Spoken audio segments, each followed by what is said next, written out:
আবারও স্বাগত জানাই 2024-এর দেবগুরু বৃহস্পতির রাশি সঞ্চারজনিত ফলাফলের কথায়। আমাদের আজকের আলোচনা কুম্ভ রাশি অথবা কুম্ভ লগ্নর জাতক জাতিকাদের উদ্দেশ্যে। দেবগুরু বৃহস্পতি 2024-এর মে মাসের 1 তারিখে রাশি সঞ্চার করছে।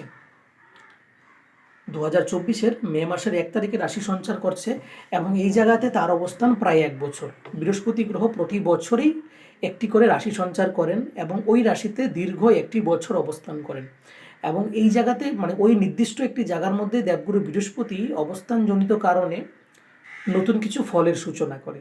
এই ফলগুলো নিয়েই আমাদের আজকে আলোচনা, যে কুম্ভ রাশির ব্যক্তিরা বৃহস্পতির অবস্থানজনিত কীরকম ফল পেতে পারে, শুভ না অশুভ, শুভ পেলে কোথায়, শুভ পেলে কোথায় এবং অশুভ যদি পায় তাহলে কোন কোন বিষয়গুলোতে, এই বিষয়ে আমরা আজকে আলোচনা করব। তবে এই যে আমাদের আলোচনা বা এই রাশিভিত্তিক কথা, এগুলো হলো সার্বভৌমিক আলোচনা। এইটি ব্যক্তিগত রূপে কোনো ব্যক্তি বিশেষের উপরে পূর্ণতঃ কিন্তু প্রভাবিত রাখে না। তার জন্যে দরকার আপনাদের নিজের কুষ্টি বিচার করা। অর্থাৎ আপনারা যদি নিজের বর্তমান সময় এবং ভবিষ্যৎ সম্বন্ধে আরও বেশি সুনিশ্চিত অথবা অবগত হতে চান, তাহলে আপনাদের যে নির্দিষ্ট জন্মপত্রিকা বা ঠিকুজি আছে ওটাকেই বিচার করাটাকে বেশি প্রাথমিকতা দেবেন। জন্মপত্রিকা বিচারের মাধ্যমে দশা অন্তর্দশা বিচারের মাধ্যম দিয়ে আপনারা সঠিক পর্যায়ে পৌঁছতে পারবেন যে এই বছর আপনার কেমন থাকবে। ঠিক আছে। আর যদি রাশিফলের কথা বলি তাহলে বৃহস্পতি গ্রহকে আমরা বেশি গুরুত্ব দিই, তার কারণ বছরের অধিপতি বৃহস্পতি। যেরকমভাবে মাসের অধিপতি রবি, বছরের অধিপতি বৃহস্পতি। অর্থাৎ প্রতি বছর আপনার কেমন যাবে, কোন জায়গাতে আপনার বেশি প্রাথমিকতা দেওয়া দরকার বা আপনার সারাটা বছর আপনার এইরকম থাকবে, এটা নির্ভর করে দেবগুরু বৃহস্পতির উপরে। তার কারণ দেবগুরু বৃহস্পতি প্রতি বছরই একটি করে রাশি পরিবর্তন করে। তো আপনার জন্মছকে বৃহস্পতি এবছর যে জায়গায় থাকবে সেই জায়গা সম্বন্ধিত শুভ বা অশুভ ফল আপনারা পাবেন। ঠিক আছে। তাহলে কুম্ভ রাশির বিষয়ে আমরা ফিরে আসছি আবার। কুম্ভ রাশি জন্মছকে বৃহস্পতি গ্রহ মে মাসের 1 তারিখ 2024-এ চতুর্থভাবে সঞ্চার করছেন এবং এই জায়গাতে দীর্ঘ 1 বছর থাকছেন। তাই কোথাও না কোথাও কুম্ভ রাশি জন্মছকের চতুর্থ ভাবের কিন্তু শুভ ফল দিবে, কারণ বৃহস্পতি সর্বাপেক্ষা শুভ গ্রহ। এই গ্রহটি জীবনের অর্থ সঞ্চয়, কার্যক্ষেত্রে উন্নতি, সন্তান প্রাপ্তি, রোজগার এবং আয়, উন্নতি, প্রসিদ্ধি, মান সম্মান, খ্যাতি, জীবনের সরলতাকে রিপ্রেজেন্ট করে। তাই বৃহস্পতিকে সর্বাপেক্ষা শুভ গ্রহ বলে আমরা বিবেচনা করি, আমরা জ্যোতিষশাস্ত্র বিবেচনা করি। এবার এই বৃহস্পতিকে দেখুন কুম্ভ রাশির জন্মছকে মে মাসের 1, 2024-এ চতুর্থভাবে সঞ্চরণ করতে চলেছে। চতুর্থ ভাবকে কেন্দ্র ভাব বলা হয়। কেন্দ্র অর্থাৎ বিষ্ণু ভাব, এটি বিষ্ণুর স্থান। এই জায়গাতে দেবগুরু বৃহস্পতি এসে কোথাও না কোথাও চতুর্থ স্থান সম্বন্ধিত শুভ ফল কিন্তু আপনাদেরকে দেবে। চতুর্থ স্থান থেকে আমরা কি বিচার করি? চতুর্থ স্থান থেকে আমরা সম্পত্তি, ভূমি, মানসিক শান্তি এবং স্থাবর অস্থাবর অর্থাৎ অচলা সম্পত্তিকে আমরা বিচার করি। তাই বৃহস্পতির এই অবস্থান পুরো বছর আপনার চতুর্থ স্থান থেকে আপনাকে শুভ ফল দেবে, বা আপনার জীবনের এই 2024 থেকে 2025-এর এপ্রিল মে মাস পর্যন্ত চতুর্থ স্থানকে জাগৃতি ঘটাবে। তো চতুর্থ স্থানকে জাগৃতি ঘটাতে আপনার জীবনের যে চতুর্থ স্থান থেকে যে শুভ ফলগুলো, এগুলো আমরা দেখি ভূমি সম্বন্ধিত। আপনার এবছর কোথাও না কোথাও রোজগারের ফলে বা আপনার দীর্ঘদিন ধরে যে সঞ্চয় করেছেন সেই সঞ্চয়ের যে একটা অংশ, সেটা কোথাও না কোথাও কোনো ভূমি কিনতে আপনি খরচ করতে পারেন। অর্থাৎ এবছর আপনার ভূমি কেনার সুযোগ থাকছে। তারপর আপনার বাড়িতে কোনো শুভ অনুষ্ঠান হওয়ার সুযোগ থাকছে, বা আপনি অলরেডি কোথাও জায়গা কিনে রেখেছেন, সেই জায়গাতে নতুন করে ভবন নির্মাণ অর্থাৎ বাড়ির কোনো কাজ আপনি করতে পারেন, ফ্ল্যাট কিনতে পারেন, গাড়ি কিনতে পারেন। এই জিনিসগুলো কিন্তু অনুভব হতে পারে, কারণ বৃহস্পতি চতুর্থ স্থানে বৃহস্পতির কোথাও না কোথাও ব্যক্তির অচলা সম্পত্তির বৃদ্ধি করে। সেটা সম্পত্তিদায়ক হয়, সেটা প্রপার্টি দেয় ব্যক্তিকে, এবং জীবনের যে বিলাসিতা সম্বন্ধিত যে সুখগুলো হয়, জীবনের যে আরাম, লাক্সারি, কমফর্ট যেগুলো হয়, এগুলো ব্যক্তির মধ্যে কিন্তু বৃদ্ধি করে দেয়। কারণ বৃহস্পতি এক তো জীবনের সহজতা, সরলতা এবং সুখকে দেখায়, এবং চতুর্থ স্থান থেকে আমরা বিলাসিতাকে রিপ্রেজেন্ট করি, নিজের অচলা সম্পত্তিকে দেখি। তাই কোথাও না কোথাও বৃহস্পতি এ স্থানে বসায় আপনার জীবনের মানসিক শান্তি এবং মেন্টালি পিস যাকে আমরা বলি। দ্বিতীয়ত আপনার স্থাবর অস্থাবর সম্পত্তির মধ্যে বৃদ্ধি, অচলা সম্পত্তি ক্রয়, এবং আপনি ভবন নির্মাণ কার্যে যুক্ত থাকতে পারেন বা এবছর কোথাও না কোথাও বাড়ির কোনো শুভ অনুষ্ঠান হতে পারে। এটা প্রথম আসপেক্ট, এটা প্রথম আসপেক্ট। দ্বিতীয়ত যদি আমরা রাশিভিত্তিক বা লগ্নভিত্তিক আলোচনা করি, তাহলে বৃহস্পতি কুম্ভ রাশির জন্মছকের জন্য সেকেন্ড লর্ড এবং 11th লর্ড। সেকেন্ড লর্ড হওয়ায় সেটি ফাইন্যান্সকে রিপ্রেজেন্ট করে, 11th লর্ড হওয়ায় এটি রোজগারকে রিপ্রেজেন্ট করে। তো মূলতভাবে ধনপতিও ফাইন্যান্স দেখায় এবং একাদশপতি হওয়ায় রোজগার দেখায়। তো দুটোটা বিষয়ের মধ্যে কিন্তু যে কমন ব্যাপার সেটি হচ্ছে রোজগার বা ফাইন্যান্স বা কারেন্সি, অর্থ রোজগার। তো সেই বৃহস্পতি ধনপতি এবং একাদশপতি, এটি অর্থের দৃষ্টিতে ভালো, রোজগারের দৃষ্টিতে ভালো বৃহস্পতি কুম্ভ রাশি জন্ম কুম্ভ রাশির জন্মে জাতকের জন্য, কারণ ধনপতি এবং একাদশপতি হয় সে রোজগারকে রিপ্রেজেন্ট করছে। এই বৃহস্পতি গ্রহ কোথায় থাকছেন? একাদশভাবে। তো একাদশভাবে একাদশপতি এবং ধনপতি বৃহস্পতি চতুর্থ স্থানে থাকায় এবছর কোথাও না কোথাও ফাইন্যান্সের যে আপনার সোর্স বা রোজগার করার যে সোর্স, সেটা কোথাও না কোথাও আপনার বাড়ি থেকেই হতে পারে। বিষয়টা একটু গভীর সহজ সরল হলেও এটাকে একটু ভালোভাবে বুঝতে হবে।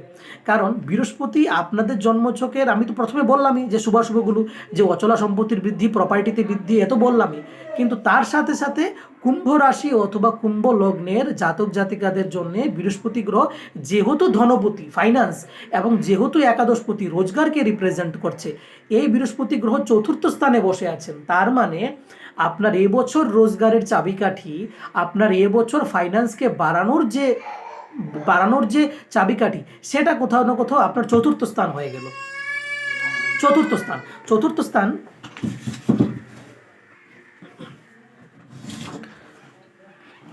চতুর্থ স্থান অর্থাৎ আপনার মনের শান্তি, আপনার একাগ্রতা, আপনার কাজের মধ্যে নিষ্ঠাপরায়ণতা এবং আপনার নেটিভ প্লেস, আপনি কোন জায়গায় আছেন। তো যদি আপনার 2024 বছর বৃহস্পতিজনিত কারণে আপনাকে অর্থ রোজগার করতে হয়, ফাইন্যান্সিয়ালি ভালো একটা সাউন্ড পজিশনে আসতে হয়, তাহলে আপনাকে কি করতে হবে? বৃহস্পতির অবস্থানকে দেখতে হবে। বৃহস্পতির অবস্থান চতুর্থ, তাই মানসিকভাবে আপনাকে স্থির থাকতে হবে।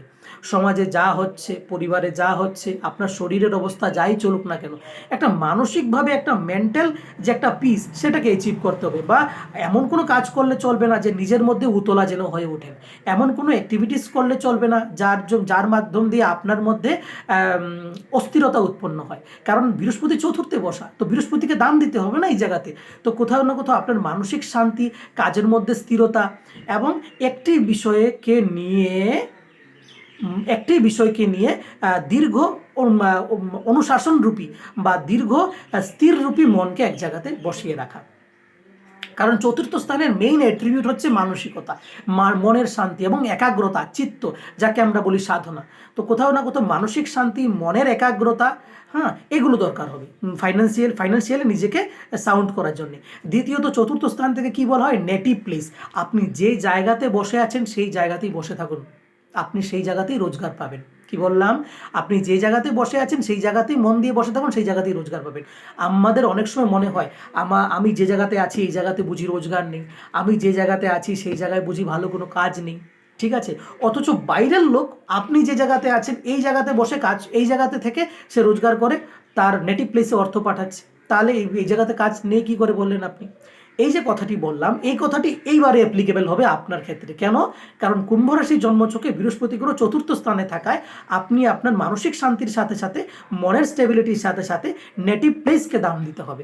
আপনি যে জায়গায় আছেন সেই জায়গায় বসে আপনাকে রোজগার করতে হবে, সেই জায়গাটাকে শ্রদ্ধা করতে হবে, সেই জায়গাটাকে মনোনিবেশ দিতে হবে, সেই জায়গার মধ্যে আস্থা ভক্তি রাখতে হবে। কারণ বৃহস্পতি ভক্তি, বৃহস্পতি জ্ঞান, বৃহস্পতি শ্রদ্ধা।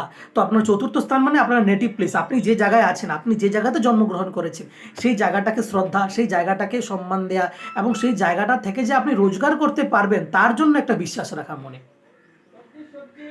তবেই কোথাও না কোথাও দেখবেন যে বৃহস্পতির চতুর্থ অবস্থানে কোথাও না কোথাও মানসিক শান্তির মধ্যে দিয়ে, কাজের একাগ্রতার মাধ্যম দিয়ে অর্থ রোজগার, গেইনস, প্রফিটেবিলিটি, এগুলো আপনি সব পাবেন।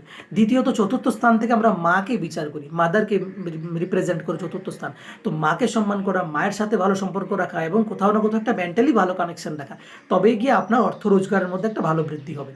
এবার বৃহস্পতির অবস্থানের সাথে সাথে বৃহস্পতির দৃষ্টিগুলোকেও দেখতে হবে। বৃহস্পতির মূলত তিনটি দৃষ্টি। বৃহস্পতির প্রথম দৃষ্টি হচ্ছে পঞ্চম দৃষ্টি, বৃহস্পতির সপ্তম দৃষ্টি এবং বৃহস্পতির নবম দৃষ্টি। বৃহস্পতি প্রথম দৃষ্টি দ্বারা চতুর্থ স্থানে বসে, পঞ্চম দৃষ্টি দ্বারা দেখবে অষ্টম স্থানকে। অষ্টম স্থান থেকে আমরা কি বিচার করি? ব্যক্তির জীবনের কষ্ট, দুরবস্থা।